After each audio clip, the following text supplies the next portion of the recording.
Okay, let's unpack this. Today, we're diving deep into a book well, it's certainly made waves. Robert Greene's The 48 Laws of Power.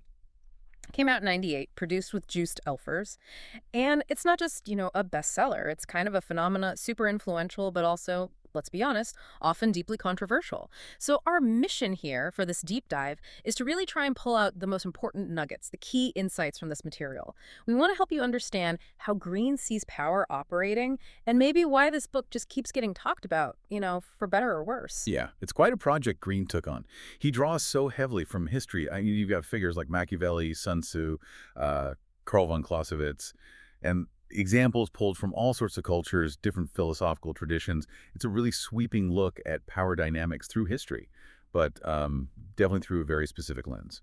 That lens is, I think, what grabs people first. Given how controversial it is, what would you say is the absolute core idea, Green's maybe most fundamental premise about power itself?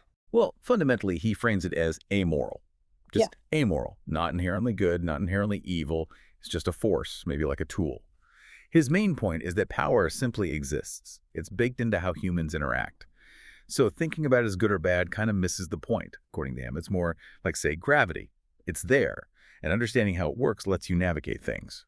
So the book really aims to educate readers on how power actually plays out, how to spot the dynamics, and crucially, how to potentially use it effectively. Or, maybe just as importantly for many readers, how to defend yourself when others try to manipulate you. Greene definitely sees life, social, professional, political, as this constant game. And knowing the rules, he argues, is vital for success, maybe even just for survival in these arenas. That's a really provocative idea, though. If power isn't good or bad, just a tool, how does that change how you look at the world, how you act in it? Because for a lot of people, separating power from morality, that's a tough pill to swallow. Oh, absolutely. And that's exactly where the book, challenges a lot of conventional thinking. It sort of forces you to look at interactions maybe less through a purely moral filter and more through a strategic one. Right. And working from that amoral view, Green definitely doesn't hold back on specific strategies, tactics for getting an advantage. There are 48 laws, obviously, but Yeah. let's maybe zero in on a few key ones, the really illustrative examples that give you a proper feel for the book's directness and its depth. Okay, let's start with maybe the most famous one, or at least one of them. Law 1, never outshine the master. What's the real strategic thinking here? Is it just flattery?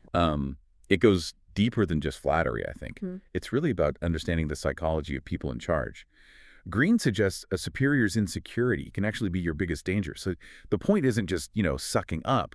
It's about making sure they feel secure, that they see your successes as reflecting well on them, maybe validating their judgment, rather than feeling threatened by you.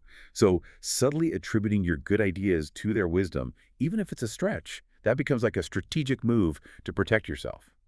It's about survival in hierarchies, really. Okay, so it's about reading the room, reading the person very carefully, which kind of leads into another interesting one, Law 3, conceal your intentions.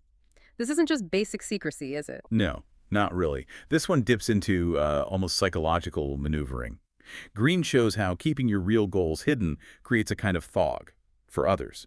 It stops opponents predicting what you'll do next, which makes it super hard for them to plan against you. Think about like a chess game where some moves seem random, but then later, boom, they reveal this devastating long-term plan.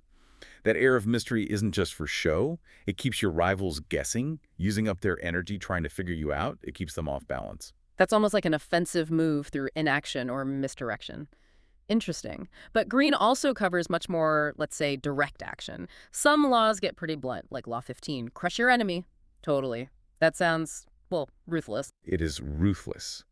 And it really highlights a stark reality that Greene presents throughout the book. His point is, if you leave an enemy any room to recover, any power at all, they will eventually come back for revenge. So the law isn't just about winning a fight. It's about completely removing the future threat. He uses historical examples, where leaders showed mercy or didn't finish the job and led to their own downfall later. It's presented as a cold, hard calculation, self-preservation when facing a real enemy. He argues a partial victory can actually be more dangerous in the long run. Wow. Yeah, that's intense. And then there's something like Law 75, master the art of timing.